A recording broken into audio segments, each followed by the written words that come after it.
Good morning, everybody. Welcome to Indycar on the historic what is it today? The 29th of March, the supposed Brexit day that is now no longer Brexit day. But, well, is it a day to celebrate anything, or is it a day just to have a look at what's going on in the news in general? So I thought I would give you something of an alternative to Brexit today, just as a change in scene, really, give you a rest from all the relentless crap from the BBC. So the first thing I want to do today is to talk about a story which I have spoken at great length about the Scottish Constitution, which I have supported since I first met Dr. Mark McNaught, the man who wrote this Constitution, and also because I believe that the Constitution is one of the keys to setting up Scotland as a fully independent state. Now, an alert viewer and critic of mine, Mr. Izzard, commented to me the other day that I hadn't mentioned what was actually happening with the Constitution at Scottish Government level. And Mr. Izzard had gone to the great trouble of writing to the Scottish Government to find out if what I was saying about the Constitution was actually true. I had said that the Constitution had been lodged with the Scottish Parliament for debate, for its study and its decision, and that, as far as it goes, that much is actually completely true. Dr. McNaught had meetings with Mike Russell. Mike Russell has appeared to be extremely enthusiastic about the Constitution and having it debated and voted upon. And the guys at Yes Day Scotland, who are proposing the blockchain technology which would underpin the new Constitution, were also enthusiastic about having presented this to both Mike Russell and to senior civil servants at the Scottish Parliament. Mr. Izzard has got a reply from the Scottish Government which clearly states that they are aware of the Constitution, they have seen it, and they have studied it and they find it interesting, but they also say that they do not intend to take it forwards at all for debate or vote. So in the interests of clarity and complete honesty, which I've always tried to build this programme's reputation on, I can now reveal to Mr. Izzard that there hasn't been any action taken. The Scottish Government is not planning to take the Constitution forward at this point. Now, it could be that they've decided not to do it for any number of reasons. It's not a rejection of the Constitution, but neither is it an endorsement of it.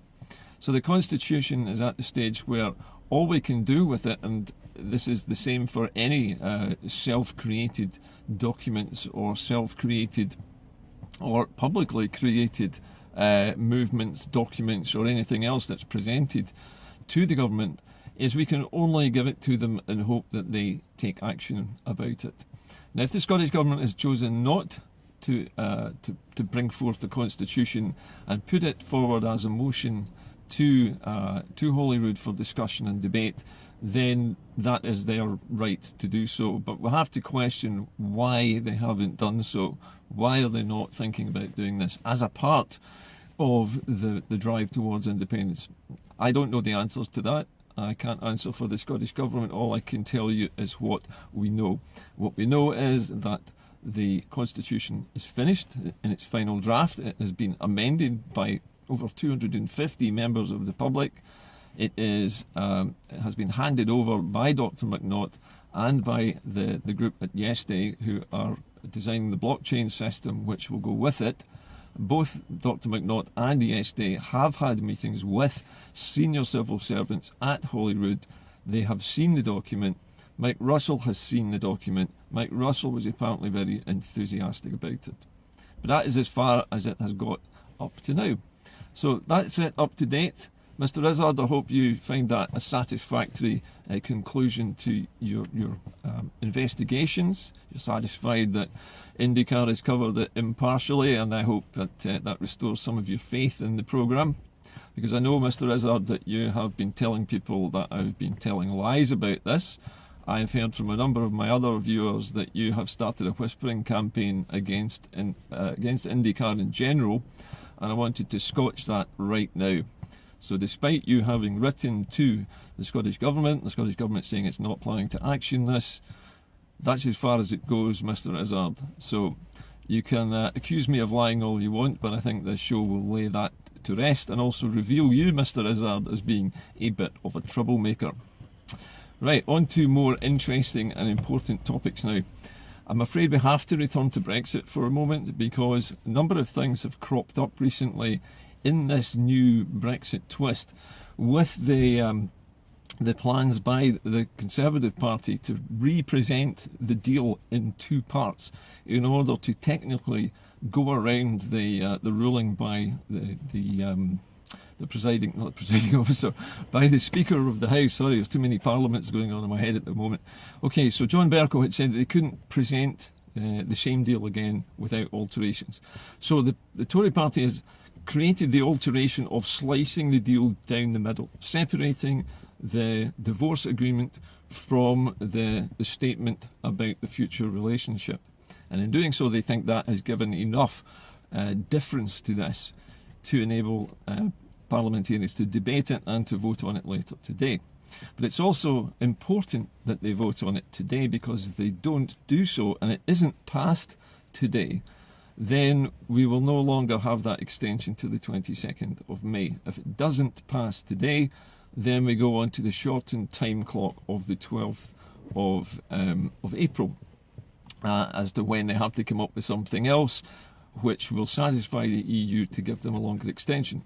Otherwise, we will literally fall out of the EU without any deal and without any kind of organised Brexit, all of which would be catastrophic for Scotland, as we now know, because Ian Blackford has said that he's heard about how bad a no-deal Brexit would be for Scotland, because he was given information by the Privy Council just about how bad it would be, and he seemed visibly shaken when he was interviewed on Channel 4.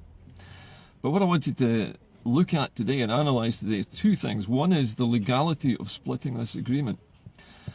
The European Union and Mrs May have clearly stated in the past that these two parts of the agreement are one package. They cannot be divided. And the European Union has said that both must stand together. Both of them must be voted on together. They are a package deal.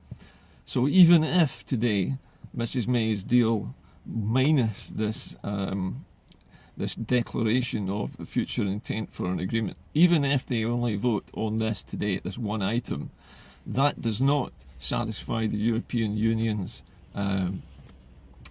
necessity for the whole thing to be decided. Right at the beginning of Brexit, the British government said that it would not negotiate this deal in bits, that it would have to negotiate everything or nothing. They said that themselves. Mrs May reiterated that in January. She said that it was the view of the European Union that neither of these two documents could stand without the other, and that they could not bank, as they say, bank the consequences of one without banking the other. So in other words, they both have to be voted on. So if the first motion today is on the divorce deal, there must be a second vote just after it on the declaration about the future relationship. Because if they don't do that, then the European Union can tell them to get lost, because they have not fulfilled the requirements of the agreement that Mrs May has signed. Nobody seems to be wanting to talk about this in the British press, but it is a legal fact. The European Union insists that these two things must be voted on together, and without the second one, the first one cannot stand. So it remains to be seen whether the European Union will take any kind of support for this first one as sufficient progress for them to accept and give the British government the extension that they need so that we exit in an orderly fashion on the 22nd of May. But technically and legally, what's being done today is illegal, according to the international agreement that's been signed by the Prime Minister.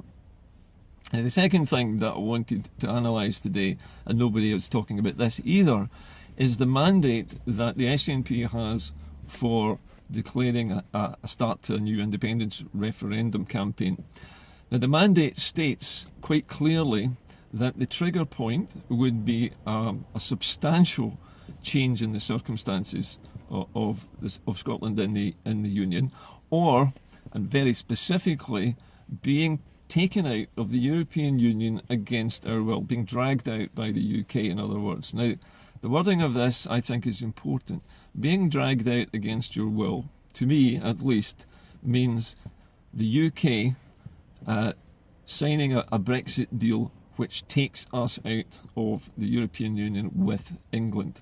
Now, if that doesn't happen, if Mrs May's deal falls and nothing else is put in its place, and we then exit the EU without being dragged out, without being pushed out, without being pulled out, but basically we just fall out, as if you've sort of leant on an open door and accidentally fallen out of it, does that actually constitute being dragged out of the EU? Or is that in some way just a kind of accident, a quirk of fate that the British government could blame on the EU? For example, they might decide that that is not Scotland being dragged out of the EU by the British state, that it is in fact just accidental, that they tried their best to get a deal and they carried on in good faith to try and get one. But nonetheless, the European Union's deadline has passed and we've come out of the EU by accident. The British government's very good at making up rules, remember, and the Scottish government is very good at abiding by rules that are set by the British government.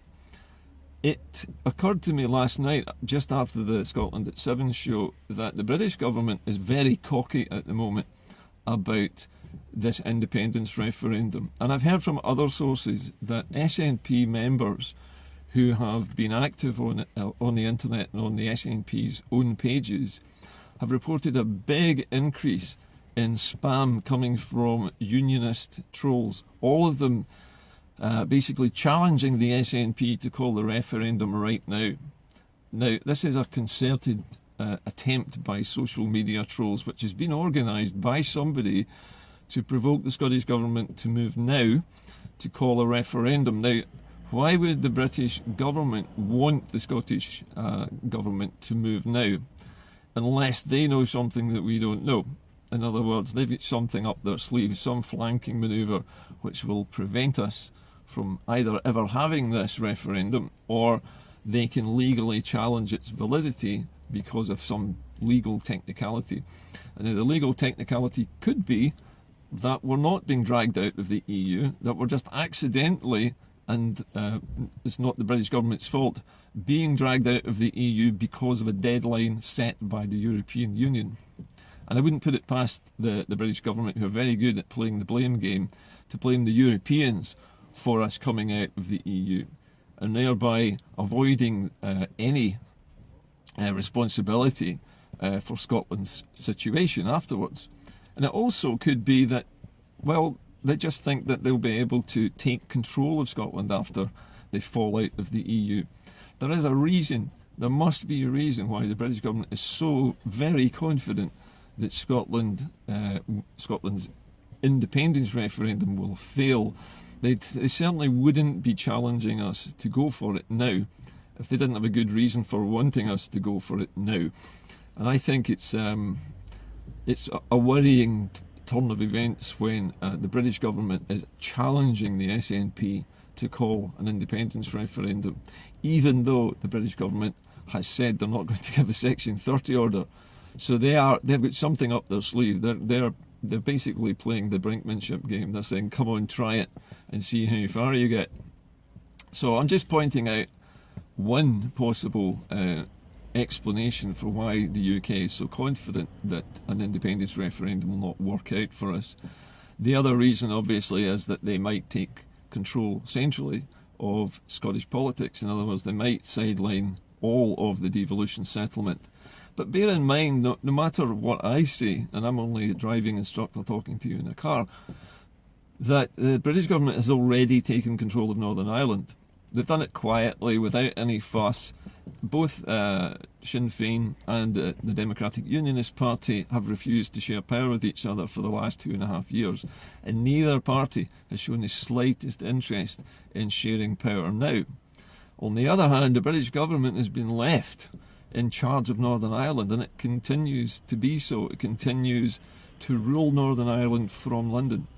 Now, that's a precedent that worries me. I don't know if it worries you, but it means that if they can do that in Ireland, and they're already in control of Wales anyway through the Labour Party, that it's quite easy for the British state just to, on the day of falling out of the European Union because there's a no deal, to turn around and announce an emergency procedure because suddenly the country is in a huge national crisis, and that they are suspending the powers of Holyrood.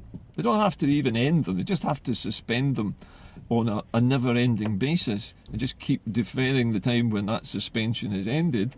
And all of Scotland's politicians are silenced and are unable to act legally to legislate for a new referendum. And that, I think, is the real reason why the Tories are so confident that Scotland's bid to have another independence referendum would fail, because they already know what they're going to do to stop it.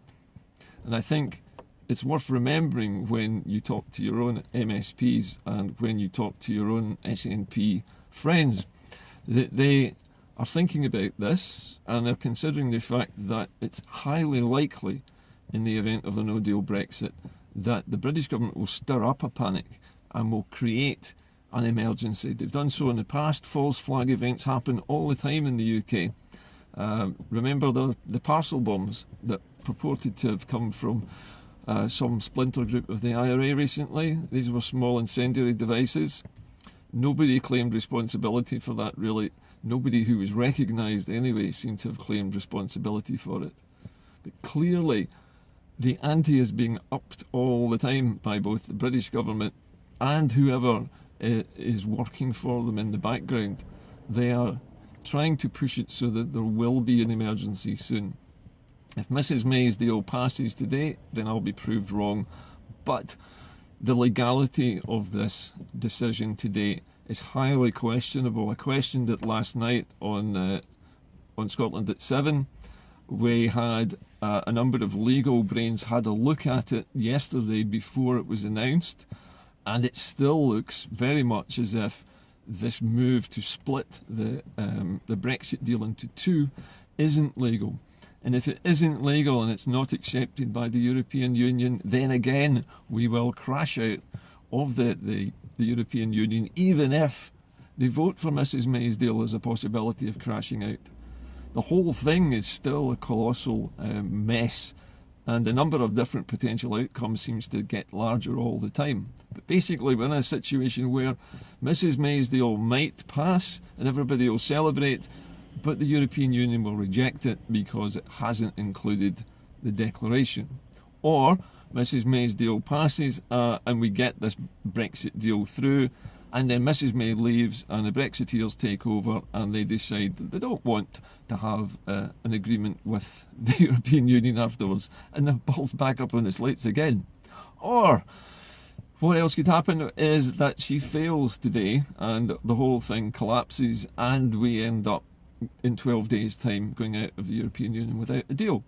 There are all sorts of different possibilities. None of them are good. But I'm just trying to bring you up to date on what the legalities are or the illegalities are with this situation. It's never been done like this before. We're living down the rabbit hole for the last 3 years, and this epic debacle today is a characteristic of the British government's total ineptitude at dealing with this crisis. I mean, most of the people I know who are anti-Brexit would rather the British government just got on with it and said, let's have no deal, we don't want it. Get out of the EU, at least then we'll all know what we're dealing with and we'll be able to make some plans for the future. But this, at the moment, balancing on a knife edge between catastrophe and disaster, is not helping anybody. Anyway, we'll see what happens today. But the two items of news I want you to remember today are the Constitution is resting with the Scottish Government at the moment, and they have the choice about when they want to debate it and if they want to adopt it. You can lead horses to water, as they say, but you can't make them drink. I believe the Constitution is a fundamental part of what the independent settlement needs to be, and it defines how it will happen, and it produces a timescale for all the legal steps that are necessary to produce a new independent state. The SNP may have its own designs, might have its own arrangements for doing that, and that may well be why they have refused to back the Constitution. But they haven't given the green light. and they're not saying they're going to implement it. All we have done is presented it to Parliament. The senior civil service have seen it, Mike Russell has seen it, and he likes it, but that doesn't guarantee anything. All we can do is hope that the Scottish Government will act upon it and use it as it was intended to be used, to facilitate independence and create a stable, fair and equitable country. But that's all we can do. You know, people can only do so much. Mark McNaught has done nearly 6 years of hard work on this in his spare time as a political science lecturer, an expert in the field, particularly an expert in the field of constitutional law internationally. If he doesn't know how to write a constitution, then I can't see how the SNP knows any better. I really can't. And I hope to God that they will reconsider the decision not to act on it just now. We'll see. We hear a lot of stories about the SNP keeping its powder dry. Frankly, I think its powder must be completely dehydrated by now, because we've been keeping it dry for so long that, you know, there's no chance of it ever getting even slightly damp. We need to make a choice soon, and today I think may just be the watershed moment. One way or another, things are going to happen today that will set in motion a new train of events. It'll either be a slow, lingering death up to the 12th of April, or Mrs May's deal will pass in a miraculous, last-minute, last-ditch sort of flourish. It might pass by 1 or 2 votes, but it will crawl over the line like a half-dead long-distance runner. Maybe. Who knows? We'll have to wait and see at the end of today. But anyway, I'm going to leave you on an optimistic note. Don't be too downhearted about the Constitution. I think there's probably good reason why the SNP hasn't actioned it at the moment. They are probably very busy doing a lot of other extremely important work at the moment. But the Constitution's there for when they need it. So don't panic. It doesn't mean that they've rejected it. It just means that they haven't chosen to do anything about it just now. And I don't take that as a snub, okay? Mike Russell, we know, is enthusiastic about it, but it may not be the time for the Constitution just now. However, it definitely is the time for the United Kingdom to either piss or get off the pot, as they say in Scotland, forgive the language, but it's time that the parliamentarians in Westminster put their money where their mouth is and decided something for a change. I'll leave you with those thoughts, but there's a lot to think about today and a lot of potential outcomes that could flow from it. It's a historic day. We'll see you tomorrow, and well, maybe not tomorrow actually. I'm going to take a bit of a day off tomorrow. We'll see you on Sunday, and we'll see what has happened after all the smoke and the dust has settled from this Brexit deal today. Bye-bye for now.